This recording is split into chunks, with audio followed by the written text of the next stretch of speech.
Hello everybody, my name's Alex and welcome to sort of blacksmith do's and don'ts, or what you need. I don't know what I'm going to call this yet. Um, so I thought I'd make a small little video on the tools that I've gathered over the 2 years that I've been doing this and show you generally what I would recommend you get to be the best blacksmith you can be. Let's get started. Focus. Thank you. Okay. Tongs. Every blacksmith needs tongs. I don't give a shit because eventually you're going to come down to you're forging with stock like this. And trust me, when heat travels up through metal, gripping that will not be fun. I tried. Anyway, tongs. These are what I have. This pair's broken. Ignore this pair. Okay, this pair technically counts and yet it doesn't. So for blacksmith do's and don'ts, what you need is tongs. They're the most important part beside a hammer. For at least handheld tools. Now I've got plenty of pairs here. Most of them are flat jaw. Except this pair. This pair is good for holding rods. So yeah, we have this pair that's good for holding rods. Slightly good for holding rods. They're okay. They'll hold the rod. Then this pair's I don't know what this is. I got it at a flea market for $3. It's interesting though. Bought it. This pair, these are Farrier Tongs, I believe. Something to do with Farrier clippers or something. This was my very first ever pair of tongs ever bought. And they are old and they are breaking. Come on, focus.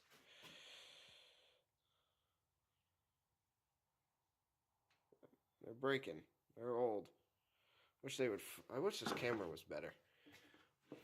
This was the very first pair of tongs that I ever forged, and they work quite well, actually, for being cheapos. This was the second pair I ever forged, and this was for grabbing light stuff, but as you can see, that didn't work out so well.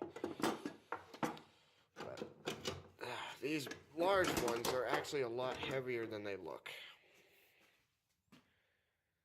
But they're good for gripping steel and rods. Okay, so we covered tongs. You need tongs. Stuff that's good for holding square bar, square stock, round stock, and flat stock. Get those tongs, you're all set. Now, hammers. Every blacksmith needs a hammer, right? So these are the hammers that I've gathered. This one right here was my very first ever hammer for blacksmithing. This one was my very first and possibly my favorite. Right? This one was my second ever. It used to be a rock chipper, but I turned it into a nice blacksmith hammer. This one was my third ever hammer, and trust me, these are important. You always want a ball peen. Always. Whether it's I believe this one's a 16 ounce. Yeah, 16. Genuine hickory. It's a good little ball peen for doing smaller work. I definitely recommend this because they forge out good bevels, and they can also forge out good details and stuff with the ball peen there. Trust me, get one of these. They're worth it. So we've covered all these, except for this one back here. This one is by far one of my more favorite because it looks traditional. I got to replace a handle on it, though. But it's one of my all-time favorite hammers, and will always be. Definitely one of my favorites. I don't know what that says. This one I bought with that one right here, and this is my rounding hammer. It's got a little round end on it, flat end and round end, slightly round. Let's just put it this way, it gets the job done. This one is for when I need to flatten stock really quick. Like we're talking about inch and a half stock that, I'm flattening out within a few minutes because of this. So this is by far like one of my favorite flattening hammers or quick kill hammers. Now, these aren't extremely necessary, but if you want to progress making knives and stuff, I recommend get them. Crucibles. Smelt metals like copper, tin, aluminum, brass, bronze. You know, all pretty much what a white smith would get. Yes, that is the thing. Look it up. I got 2 of them. This one's really old though, and it's used so much that as you can tell, I mostly smelted copper and bronze in this one, but it's okay. Still good. Both of those are still good. This one, I haven't ever used it, but I got it for 50 cents, I think. And it's one of those tools where you just can't let it go, man. You just can't. You can't let it go. If it's 50 cents, man. If you find anything that's related to blacksmithing for like 50 cents, man, you gotta pick it up. Now we move on to chisels and punches and wire brushes and shit. As you can see, I got tons of different chisels. I actually turned this one into a chisel. Heat treated it properly, turned it into a nice little chisel. This one is my all-time favorite. In fact, I mean, it's so much my favorite that I actually repair it like every couple of days. This punch I handmade out of mild steel, and it's actually been working a lot better than a tool steel punch, so it seems like I gotta fix it. I got this one cold setter or whatever. I don't know what the fuck that's called, but all I know is that it's tool steel up here coated with just this yellow metal stuff, or yellow plastic. But I punched a few holes with it. It's good. This one is more or less a drift than anything. This one was my very first ever punch. This one too was made out of mild steel, working surprisingly well. This one is my little Anvil hardy tool that cuts in steel while it's still hot. This one's just a scrap chisel, my very first, that I made from a wrench. And this is some sort of tool for my anvil. I don't exactly know what it is. And then we have my wire brush here. It's actually brand new and already dying. So, that's fun.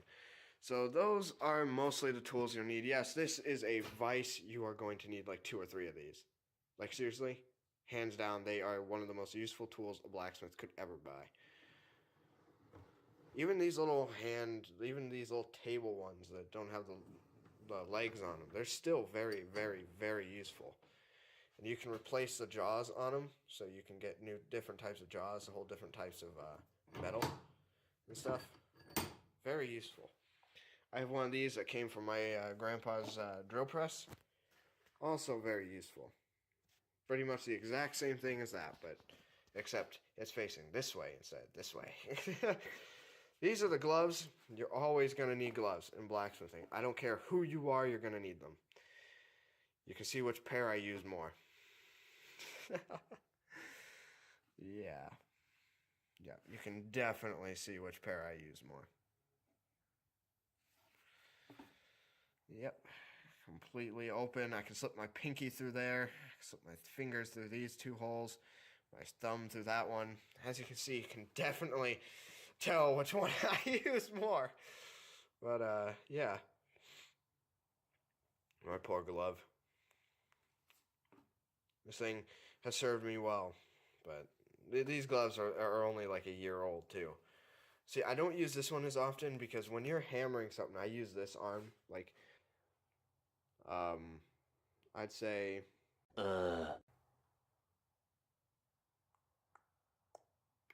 One eternity later. probably about 75% of the time for hammering. And when you're hammering, you want to grip the hammer with a solid grip. With those gloves, I can't get a solid grip on the wooden handle. So they just end up flying out of my hand, or I can't hit precisely. I can't strike precisely because it just slips right out through this because of this and slippery leather. So, yeah, but gloves for this hand, whichever hand you prefer to hold the steel in while you're forging, recommended. Trust me, my hands are literal sandpaper because of how many burns I've had. Another important tool is an angle grinder. Get 2 or 3 of these. And get a couple of sanding discs for them. A couple sanding discs. They don't last long, but they last enough to make a good knife out of. These should come with the angle grinders, so you can remove the disc, get some grinding discs, some cutting discs, sanding. Get some files. Get yourself some nice files. I got files of all different types and shapes here, including smaller ones. They're adorable. Alright, next blacksmith, what you need and what you don't need. You are gonna want, as you progress, to get a belt sander and, belt sander and drill press.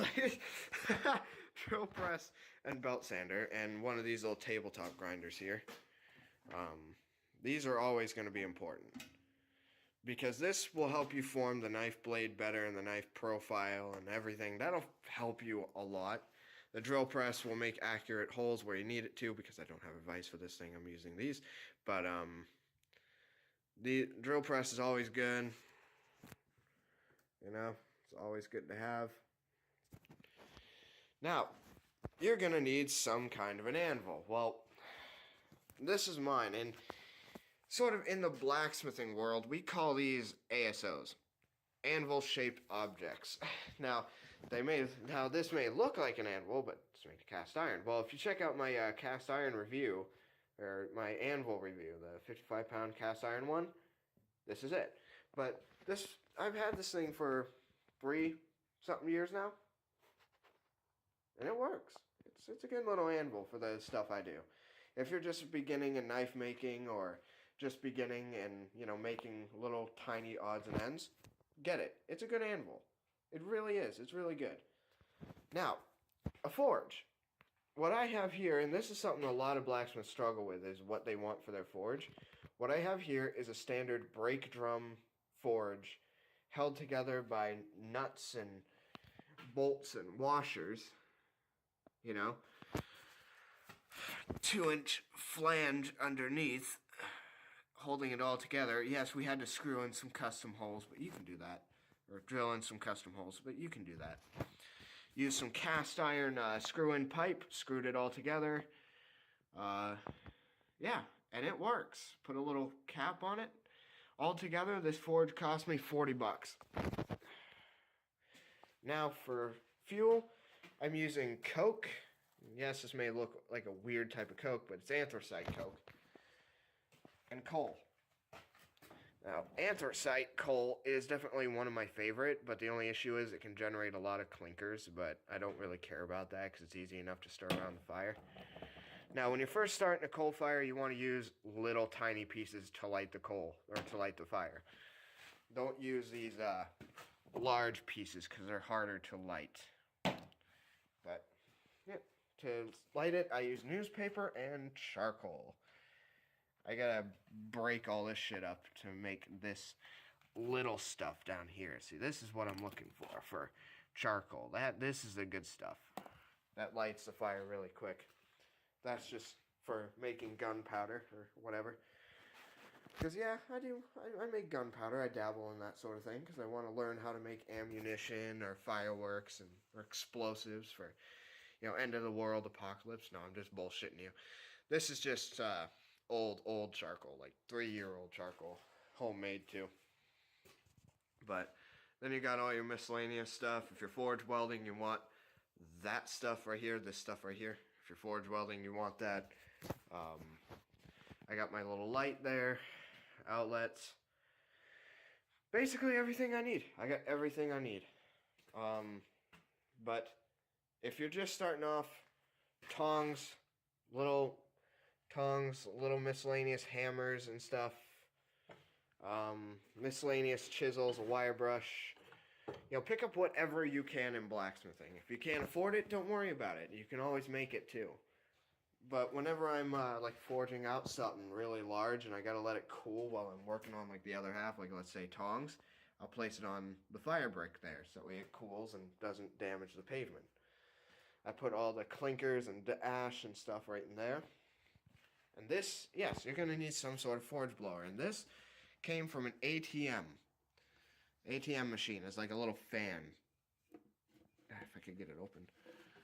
And basically, that's how I control the air. Is right there, I got perfect blast to heat stuff up and not use enough coal. Right here is when I'm first getting the forge started. But I leave it closed whenever I'm not using it, so that way no coal dust and stuff gets into it. Now, this is a little dryer duct that I taped onto the forge blower.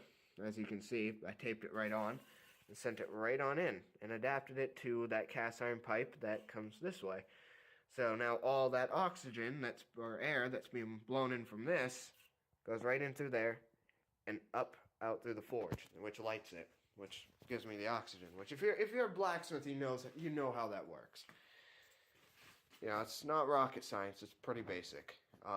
My hood, I got a few questions about this. It is a charcoal grill top with black stovepipe. Don't use the galvanized shit because, you know, zinc poisoning, you'll die, that sort of thing. But yeah, all the stuff goes up and out through there. Pitch black in there. But all the smoke and all the carbon goes up and out through there and up. There you go. That's my forge setup. And yeah, this table's just a piece of cast iron scrap that I found. Cinder blocks hold up the table to make this. Buckets full of ash and coke and stuff that I gotta dump out, but you know, there's a lot of snow on the ground right now. I got stuff to light my forge with, fuel, little display items. I built the tables by myself as well. Those were all handmade, as you can probably tell. Yes, I cut the legs unevenly while I was sick, so I gotta trim that and cut it again. As you can see, I got all my stock here. Stock is definitely something you want as a blacksmith, and yeah, little scrap bucket, miscellaneous steel. But yeah, so I thought I'd give you guys an idea of what it is that I have, that I've had in my shop for a couple of years. So little beginners there, they can begin to, you know, upgrade like I once have, or upgrade like I did, you know. Definitely when you're forging tongs though, don't follow my advice on this, because this can bend super frickin' easy. Thank you guys so much for watching. I hope you got some useful information out of this. I really actually do. This is my shop setup, and I plan to upgrade even more. Thank you guys so much for watching. Have a great day and or night. Bye-bye.